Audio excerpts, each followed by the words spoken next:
माता की, भारत माता की, छत्रपती शिवाजी महाराज की, धर्मवीर छत्रपती संभाजी महाराज की, जय भवानी, जय जय जय जय जय भवानी, जय जय जय जय जय शिवाजी. हिंदवी स्वराज्याचे सरसंस्थापक छत्रपती शिवरायांना मानाचा मुजरा करतो. भारतीय राज्यघटनेचे शिल्पकार भारतरत्न डॉक्टर बाबासाहेब आंबेडकर यांना मानवंदना अर्पित करतो. आज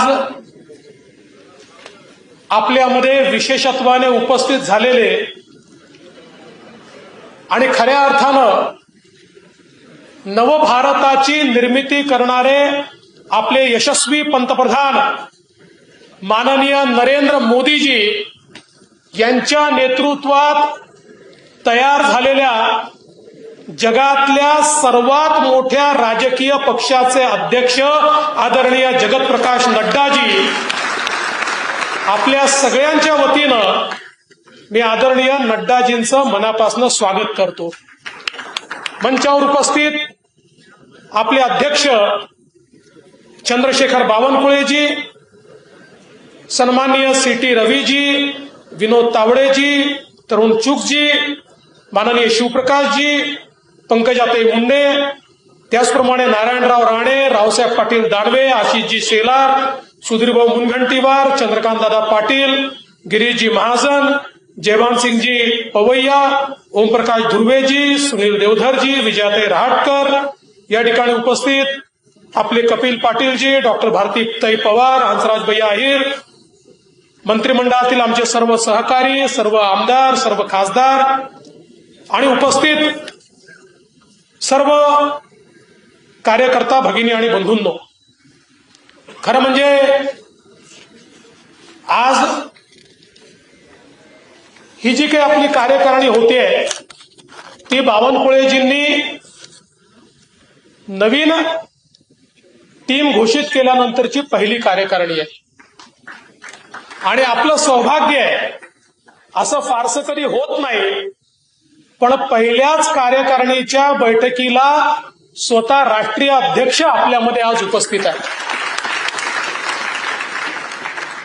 और अध्यक्ष जी, हमें इस बात की खुशी है कि जैसी नई कार्य समिति में के गठन के बाद आप पहली बार आ रहे हैं, वैसे ही महाराष्ट्र की हमारी सरकार को सुप्रीम कोर्ट ने स्टैंप लगाने के बाद भी पहली बार आप आ रहे हैं, इसलिए मैं आपका बहुत बहुत स्वागत करता हूं. खरं म्हणजे सर्वोच्च न्यायालयाच्या निकालानंतर महाराष्ट्राच्या सरकारवर जे लोक प्रश्नचिन्ह उपस्थित करत होते, मला असं वाटलं त्यांची तोंड बंद होती. पण दुर्दैवाने काल देखील मी सांगितलं की ज्यावेळेस राजाचा एखाद्या गोष्टीकरता आग्रह असतो त्यावेळी त्याची प्रजा, त्याचे सेनापती त्याला तसंच सांगत असतात. आणि त्यामुळे राजाचा आवडता पोपट मेला हे जसं कोणी सांगत नाही, तसं उद्धवजीला हे कोणी सांगायला तयार नाही की उद्धवजी पोपट मेला आहे. ते असंच सांगतायत, नाही नाही मेला नाही आहे, थोडा बोलत नाही आहे, थोडा हलत नाही आहे, थोडा डुलत नाही आहे. पण म्हणून एकदा थोडीशी स्पष्टता यावी की सर्वोच्च न्यायालयाने नेमकं काय केलं आहे, हे देखील अत्यंत महत्वाचं आहे. सर्वोच्च न्यायालयामध्ये सन्माननीय उद्धव ठाकरेजींच्या तेव्हाच्या शिवसेनेने, म्हणजे आताच्या शिल्लक सेनेने जी याचिका केली होती, त्या याचिकेमध्ये एकूण 8 मागण्या होत्या. 8. आता मी तुम्हालाच प्रश्न विचारणार आहे, कारण तुम्ही सुप्रीम कोर्टाचा ऑर्डर सगळ्यांनी पेपरमध्ये वगैरे तर वाचलाय. 8 मागण्यांपैकी त्यांची कुठली मागणी सुप्रीम कोर्टाने मान्य केली आहे का? पहिली मागणी काय होती बघा.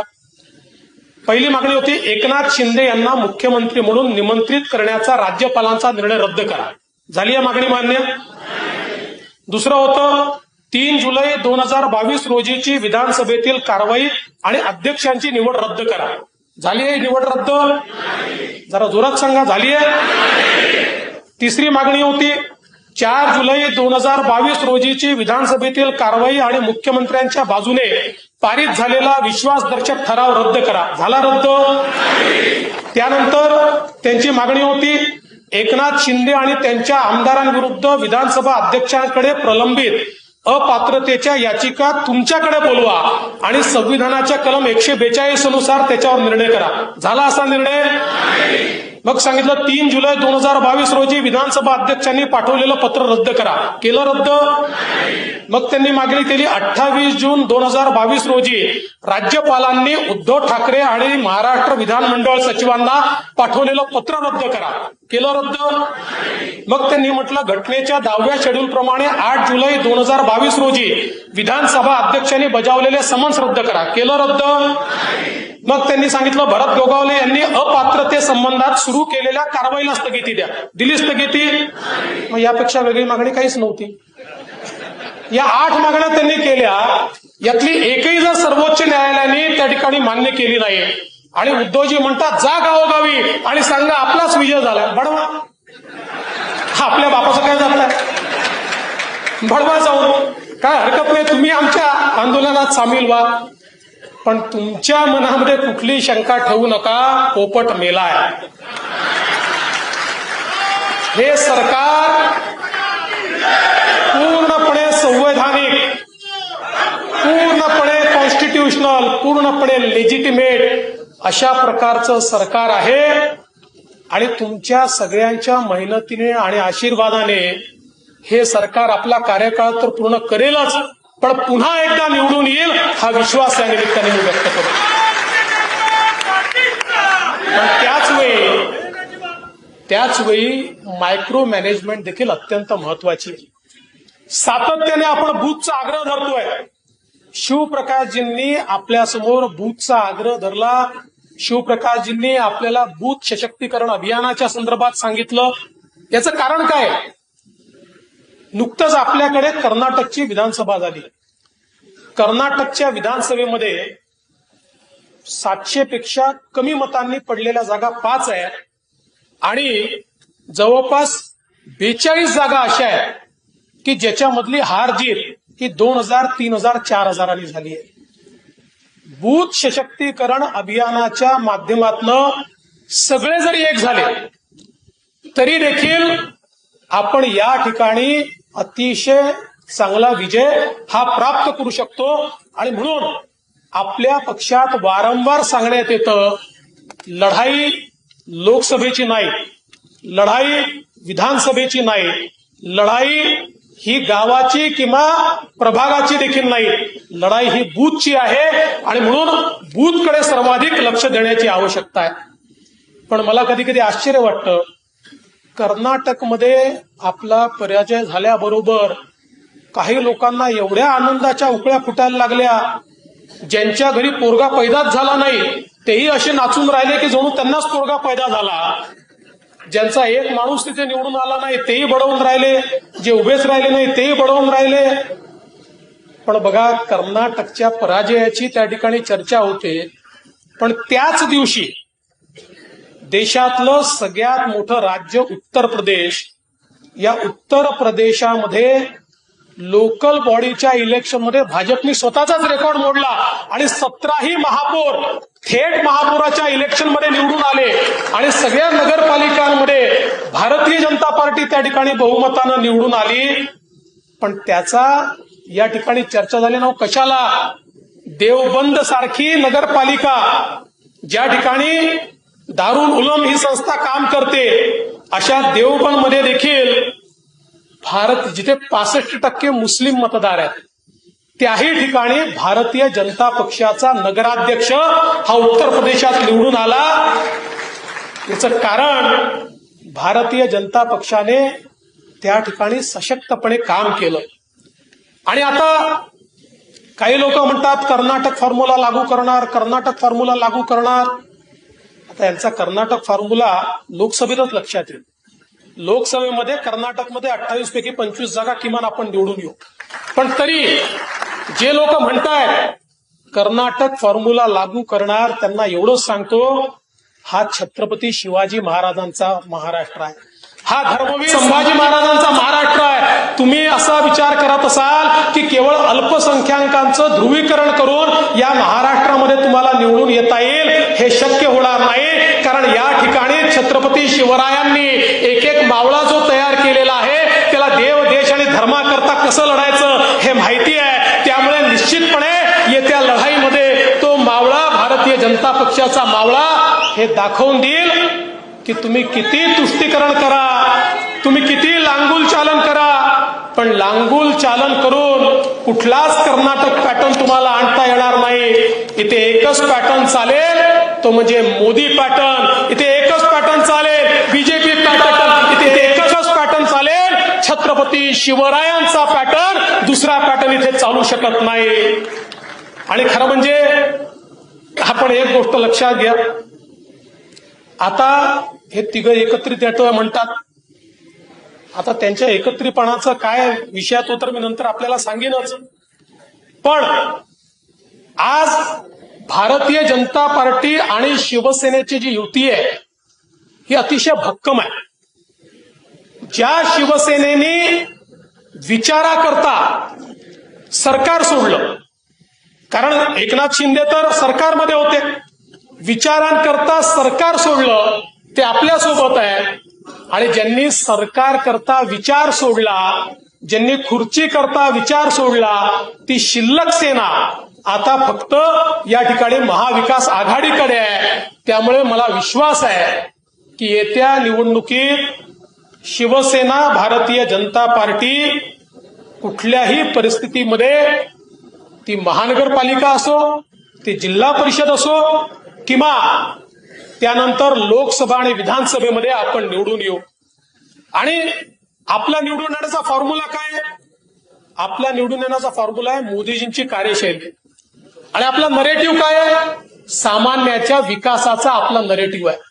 हे रोज खोटा नरेटिव्ह पसरवतात, पण या खोट्या नरेटिव्हला बळी न पडता सामान्याच्या विकासाचा नरेटिव्ह घेऊन ज्यावेळी आपण मैदानामध्ये उतरू, त्यावेळी जनसामान्यांचे आशीर्वाद हे आपल्याला मिळणारच आहे. आणि म्हणून मी त्यांच्याबद्दल एवढंच म्हणेन, फिर चीखते फिर रहे बदहवास चेहरे, फिर चीखते फिर रहे बदहवास चेहरे, फिर रचे जाने लगे हैं षड्यंत्र गहरे. पण या सगळ्या गहऱ्या षड्यंत्राला आपलं उत्तर काय आहे? न उनकी रस्म नहीं है, न अपनी रीत नहीं. न उनकी रस्म नहीं है, न अपनी रीत नहीं. यूं ही हमेशा खिलाए हैं हमने आग में फूल. न उनकी हार नहीं है, न अपनी जीत नहीं. त्यामुळे आपण जिंकणार याबद्दल कोणाच्याही मनात शंका असण्याचं कारण नाही आहे. पण एक लक्षात घ्या, 2023चे शेवटचे 6 महिने आणि 2024चे पहिले 6 महिने हे आपल्याकरता अत्यंत महत्वाचे. हा काळ आपल्या सक्रियतेचा आहे. मी खरं म्हणजे आपल्या सगळ्यांना ही विनंती करण्याकरता आलो. यापूर्वी देखील मी म्हटलंय, पण आज या सभागृहामध्ये ज्याला महाराष्ट्र भारतीय जनता पक्ष म्हणता येईल असे सगळे लोक या सभागृहात आहेत.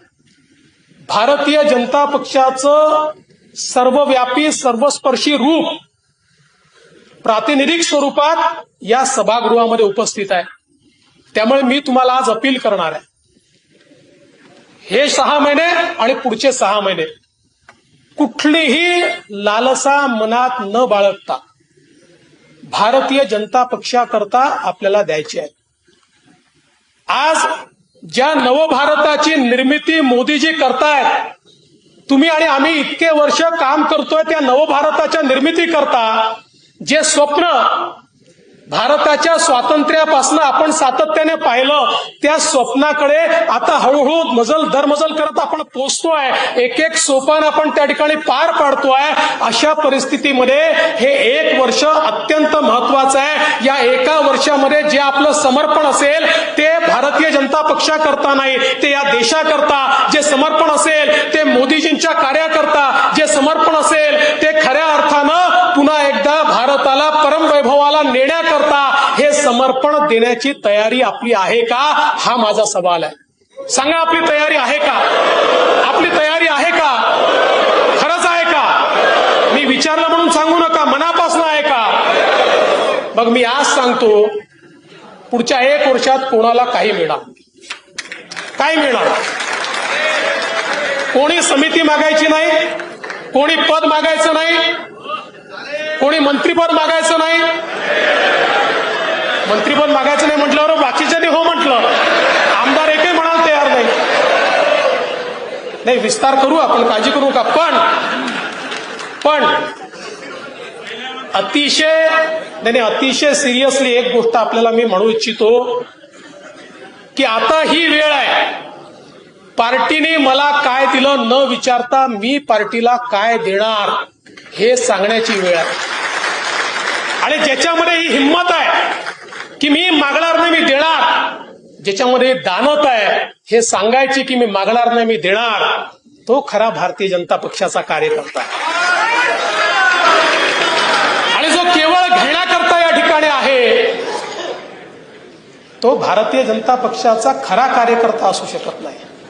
अनेक वेळा हौसे नवसे गवसे तर असतात, सगळेच आपल्याला लागतात, पण समर्पण हे महत्वाचं आहे. आणि आज मला खरोखर आनंद आहे, मला अनेक वेळा असं पाहायला मिळतं की आपल्याकडे जुने कार्यकर्ते आहेत, नवीन कार्यकर्ते आहेत. अनेक नवे कार्यकर्ते जेव्हा समर्पणानं काम करताना मला पाहायला मिळतात, ज्यांचा कदाचित पक्षाशी फार संबंध आला नसेल, त्यावेळी मला मनापासून आनंद होतो. पण कधी कधी एखादा जुना कार्यकर्ता, पद मिळालं नाही, एखादी मनासारखी गोष्ट झाली नाही, की ज्या वेळेस आक्रोश करताना दिसतो त्यावेळेस असं वाटतं की आपण कशा करता या राजकारणामध्ये आहोत, आपलं राजकारणाचं ध्येय काय आहे, हा प्रश्न माझ्यासमोर देखील तयार होतो. आणि म्हणून आज तुमच्याकडनं मी त्याग मागतोय आणि मी तुम्हाला ऑफर देतो. तुम्ही मला सांगाल तो त्याग करायला मी तयार आहे. तुम्ही जो त्याग सांगाल, तुम्ही मला सांगितलं पद सोड, मी पद सोडायला तयार आहे. तुम्ही मला सांगितलं घर सोड, मी 1 वर्ष घर सोडायला तयार आहे, मी त्याग करायला तयार आहे. तुमची त्याग करायची तयारी आहे का सांगा? मग तुमची त्याग करायची तयारी नुसती ते हात वंच करून चालणार नाही. येत्या काळामध्ये तुमच्या त्यागाचं मूल्यमापन होईल आणि वर्षभरानंतर खऱ्या अर्थानं ज्यांनी त्याग केला आहे त्यांचंच मूल्यमापन केलं जाईल. ज्यांनी त्याग केला नाही त्यांचा फार उपयोग देखील या ठिकाणी राहणार नाही. आणि म्हणून मी आज या ठिकाणी आपले राष्ट्रीय अध्यक्ष आहेत, त्यामुळे फार जास्त बोलू इच्छित नाही. पण ज्या प्रकारचे नरेटिव्ह तयार करण्याचा प्रयत्न चाललेला आहे, आम्हाला आता मल्टीटास्किंग करावं लागेल. संघटनेमध्ये आम्हाला संपर्क ठेवावा लागेल, सरकार आणि जनतेमध्ये सेतू आम्हाला तयार करावा लागेल, सरकारची कामं लोकांपर्यंत पोहोचवावी लागतील. आज तरुण चुगजींनी जे प्रेझेंटेशन आपल्या पुढे मांडलं हे सेलिब्रेशन नाही आहे, हे कम्युनिकेशन आहे. कम्युनिकेशन आज या कम्युनिकेशनच्या माध्यमातनं सामान्यातल्या सामान्य माणसापर्यंत आपण पोहोचणार आहोत. जसं मगाशी प्रवीण दरेकरांनी सांगितली गोष्ट खरी आहे, ही सामान्य माणसं जी आहेत ना, हीच आपली शक्ती आहे. आणि ज्याप्रमाणे हनुमंताला देखील त्याच्या शक्तीची जाणीव करून द्यावी लागली, तेव्हाच त्यांनी त्या ठिकाणी समुद्रापार उडी टाकून लंकेमध्ये पार आग लावून हनुमंत परत आला. हा जो सामान्य माणूस आहे, हा सामान्य माणूस ही मोदीजींची ताकद आहे. केवळ या संपर्क अभियानाच्या माध्यमातून त्याच्यातली हनुमंताची शक्ती आपल्याला जागृत करायची आहे. ती शक्ती जागृत झाली की तुम्हाला आम्हाला काही करायची आवश्यकता नाही आहे. तोच मोदीजींना डोक्यावर घेऊन पुन्हा एकदा तुमचं सरकार या ठिकाणी आणणार आहे. भारतीय जनता पक्षाचं सरकार हे या ठिकाणी आणायचं आहे. आणि म्हणून एवढंच लक्षात ठेवा, 2.5 वर्ष आपण एक सरकार बघितलं, काय होतं त्या सरकारमध्ये? ते सरकार विश्वासघाताचं सरकार होतं. त्याच्या विश्वासघातापासून विसर्जनापर्यंतचा प्रवास आपण पाहिला. खंडणीखोरांपासून दाऊदपर्यंत संबंध असलेल्यांचा मंत्रिमंडळातला समावेश आपण पाहिला. मंत्रिमंडळातला समावेश तर ठीकच आहे, पण मुख्यमंत्र्यांना एकूण 2.5 वर्षामध्ये केवळ काही तास मंत्रालयामध्ये आपण बघितलं. मोठ्या मोठ्या लोकांची गळचेपी होताना आपण बघितली आणि पोलिसांच्या बदल्यांमध्ये वसुलीचं कान देखील आपण बघितलं. नरेटिव्ह कसा? संजय राऊतांना बेल मिळाली तर लोकशाहीचा विजय, आणि नवाब मलिकांना बेल मिळाली नाही तर लोकशाहीची हत्या, अशा प्रकारचा नरेटिव्ह तयार करण्याचा प्रयत्न देखील या ठिकाणी आपण बघितला. पण आता या कुठल्याही प्रयत्नाला बळी पडायचं नाही आहे. मला तर फार मजा आली. काल परवा आमचे नाना पटोले, त्यांना तर अवॉर्डच दिला पाहिजे. ते म्हणाले अंबानीच्या घरापुढचे स्फोटक मीच ठेवले. आता मलाही इच्छा झाली आपण एक स्टेटमेंट निघालं की 26/11चा बॉम्बस्फोट नाना पटोलेंनीच केला. माझा सवाल आहे, वाझेला पोलीस दलामध्ये परत कोणी घेतलं? हा वाझे पोलीस दलात परत येण्याकरता 2017 साली उद्धवजी ठाकरेंनी माझ्याकडे पाठवला आणि सांगितलं, दबाव आणला. त्यांचे मंत्री आले माझ्याकडे, नाही साहेबांचा आग्रह आहे, काही झालं तरी वाझेला तुम्ही पोलीस दलात परत घ्या. मी म्हटलं अशा माणसाला मी पोलीस दलात परत घेणार नाही आणि फाईलवर लिहिलं मी परत घेणार नाही. उद्धवजींचं सरकार आल्याबरोबर पहिला निर्णय काय झाला? वाझेला पोलीस दलात परत घेतलं. आणि त्याच्यानंतर वाझे कुठे असायचा? वर्षावर नाही तर मातोश्रीवर. हा कोणाचा वाझे होता? आणि आता परमवीर सिंगांनी तुमच्यावर आरोप केला, आमची काही चूक आहे? परमवीर सिंगला मुंबईचं आयुक्त कोणी बनवलं? उद्धव ठाकरेंनी. त्यांनी आरोप लावल्यावर काढलं कोणी? उद्धव ठाकरेंनी. आणि या ठिकाणी हा जो वाझे होता त्याला परत घेऊन त्याच्या माध्यमातून वसुलीचं रॅकेट उघडलं. आता त्याच्या जबानीत सगळं पुढे आलंय. कशा कशा प्रकारे वसुली करायला सांगितली होती हे सगळं पुढे आलेलं आहे. आणि म्हणून या ठिकाणी एक गोष्ट लक्षात घेतली पाहिजे, खरं म्हणजे यांचं रॅकेट जर मी बाहेर काढलं नसतं आणि मनसुख हिरेंची हत्या जर मी शोधून काढली नसती तर हे सगळं यांनी पचवून टाकलं असतं. पण त्यावेळी विरोधी पक्षनेता म्हणून मनसुख हिरेंची हत्या मी शोधून काढली आणि यांचं रॅकेट पुढे आलं. नाहीतर हे असेच हजारो कोटी रुपये वसुलीच्या माध्यमातून कमवून राहिले असते. पण मी नाना भाऊंचे आभार मानतो. नाना भाऊ माझा खरा मित्र आहे. नाना भाऊला माहिती आहे की ही गोष्ट कोणाला विसरूच द्यायची नाही. लोक विसरले की वाझेचा विषय नाना भाऊ काढतातच. त्यामुळे मी त्यांचं मनापासून खरं म्हणजे आभार मानतो. आता आपल्याला अलीकडच्या काळामध्ये एक वज्रमुठ दिसते. आता या वज्रमुठीची काय परिस्थिती आहे हे सांगायची आवश्यकता नाही. कोणी कुठे बसायचं, कोणी कसं बसायचं, कोणी आधी भाषण द्यायचं, याचं काय चाललंय हे सांगण्याची काय आवश्यकता नाही. पण मी वज्रमुठीची 10 वाक्य आपल्याला सांगतो. 10 वाक्य.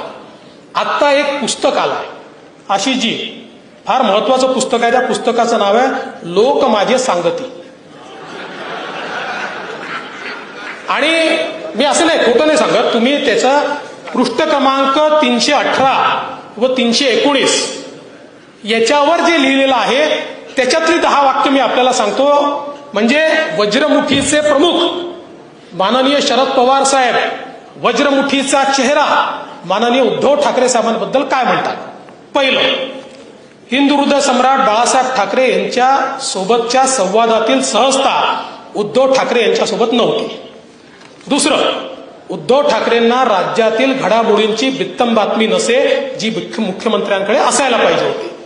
तिसरं, उद्धव ठाकरेंना मुख्यमंत्री केल्याने शिवसेनेत उद्रेक होईल याची कल्पनाच आम्हाला आली नव्हती. 4, त्यांचे कुठे काय घडताय, त्यांचं कुठे काय घडताय याच्याकडे बारीक लक्ष नसे. उद्या काय होईल याचा अंदाज घ्यायची क्षमता असायला हवी होती, ती नव्हती.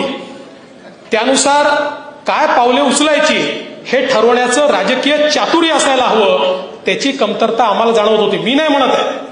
कोण म्हणताय? मी नाही म्हणत आहे. लोक माझे सांगती. त्यानंतर त्यांना अनुभव नसल्याने हे सगळं घडत होतं तरी हे टाळता येणं त्यांना जमलं नाही. महाविकास आघाडी सरकार कोसळताना पहिल्याच टप्प्यात त्यांनी माघार घेतली. संघर्ष न करता त्यांनी माघार घेतली. उद्धव ठाकरे प्रशासनाच्या संपर्कात होते पण ऑनलाईन. टोपे, अजितदादा, इतर मंत्री मात्र प्रत्यक्ष संपर्कात होते. उद्धव ठाकरेंचे फक्त 2 वेळा मंत्रालयात जाणे हे आमच्या पचनी पडणारे नव्हते. आता हे 10 वाक्य मी म्हटले आहे का? हेच आम्ही उद्धव ठाकरेंबद्दल बोलत होतो तेव्हा आम्हाला महाराष्ट्रद्रोही ठरवत होते. हेच बोलत होतो ना आम्ही, हे जात नाही, हे करत नाही, यांना अंदाज नाही, हे पाहत नाही, हेच आम्ही बोलत होतो. तर तुम्हाला चंद्रकांतदादा महाराष्ट्र धोरण ठरवत होते. आता वज्रमुठीच्या प्रमुखांनी वज्रमुठीच्या चेहऱ्याबद्दल हे 10 जे वाक्य या ठिकाणी लिहिलेले आहेत ते खरोखर पवार साहेबांचे कोटी कोटी आभार मानतो. आपल्याला काही करण्याची आवश्यकताच नाहीये. बरं, एक गोष्ट तर महाराष्ट्रामध्ये मला लक्षातच आली नाही, म्हणजे TRP कसा घ्यायचा याचं एक आपल्याला त्याचं एक मला असं वाटतं की एक प्रशिक्षण घ्यावं लागेल. मीच माझा राजीनामा माझ्या पक्षाकडे देतो, मग माझा पक्ष माझ्या राजीनाम्यावर आक्रोश तयार करेल, मग माझा पक्षच ठराव करेल, मग मीच माझा राजीनामा परत घेईल आणि मग मीच माझ्या जागी परत येईल. हा कागद दिलाच नाही. पण त्यांनी उद्धवजींना सांगितलं राजीनामा देतो म्हणणं आणि राजीनामा देणं यातला फरक काय आहे.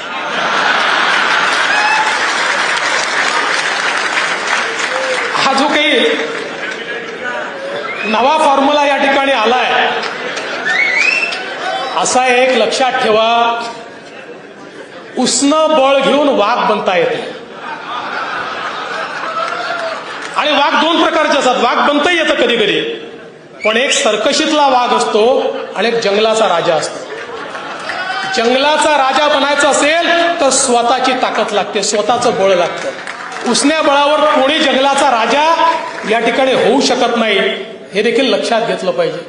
बरं, पवार साहेब तर आता परवा काय म्हणाले, कर्नाटक झाल्यावर भाजपचा जोरच संपला म्हणाले. आता जोरच राहिला नाही, काय 5-6 राज्याचं सरकार आहे. त्यांना माहिती नाही 15 राज्यात आम्ही आहोत. त्यांना माहिती नाही 16 राज्यात, आणि त्यांना हेही माहिती नाही की त्याच्यानंतर उरलेल्या 8 राज्यात भाजपच प्रमुख विरोधी पक्ष आहे. देशामध्ये भाजपाचे एकूण 543 पैकी 302 खासदार आहेत.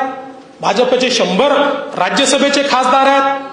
या ठिकाणी आपण जर बघितलं, अर्थात राष्ट्रवादीचं मी सांगणार नाही, ते कुठल्या टक्केवारीत म्हणजे वेगळ्या टक्केवारीत बसतात, या टक्केवारीतच नाही आहेत ते.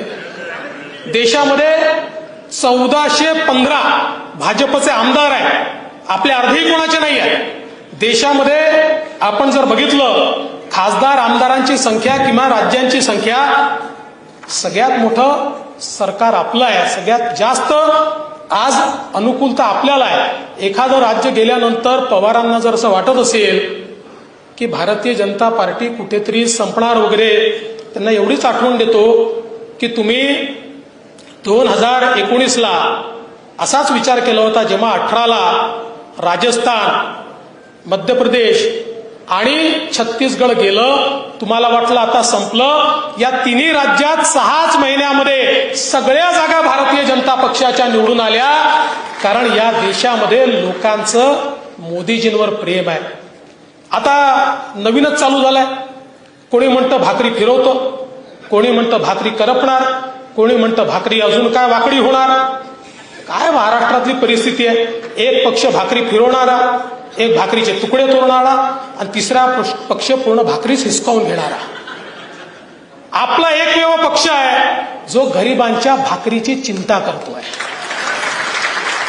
48 कोटी गरिबांचे जनधन खाते, 10 कोटी उज्ज्वला गॅस, शौचालय, शेतकरी सन्मान निधी, कोट्यावधी लोकांना घरं, कोट्यावधी लोकांना आयुष्यमान भारत, 220 कोटी कोविडच्या लसी. खरं म्हणजे लाभार्थींची बेरीज लावली तर आज या ठिकाणी ती बेरीज देखील आपल्याला करता येणार नाही. केवळ 11 महिन्यामध्ये आपलं सरकार महाराष्ट्रात आल्यानंतर जे आपण जनविकासाचे निर्णय घेतले, ज्याचा आपण अभिनंदनाचा प्रस्ताव या ठिकाणी पास केला, नमो शेतकरी महासन्मान निधी 6,000 रुपये आता मोदीजींच्या सोबत आपलं सरकार देणार. शेतकऱ्याला 12,000 रुपये आपण देणार. 1 रुपयामध्ये पीक विमा देणार. शेतकऱ्यांना सौर ऊर्जेच्या माध्यमातून 24/7 दिवसा देखील त्या ठिकाणी वीज आपण देणार.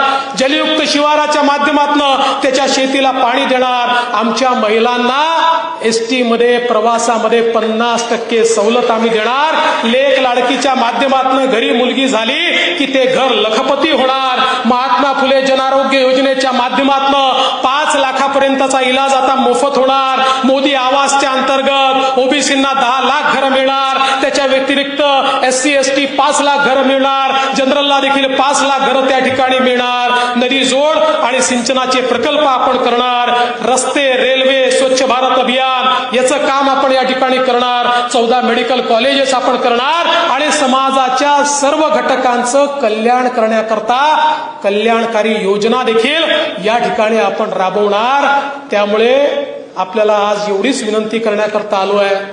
माननीय राष्ट्रीय अध्यक्ष आपल्याला अभियानाच्या बद्दल तर सांगणार आहेत, पण आज राष्ट्रीय अध्यक्षांना या ठिकाणी आपल्याला आश्वस्त करायचं आहे कि आप महाराष्ट्र की चिंता मत कीजिए, आप आपका आशीर्वाद बनाए रखिए.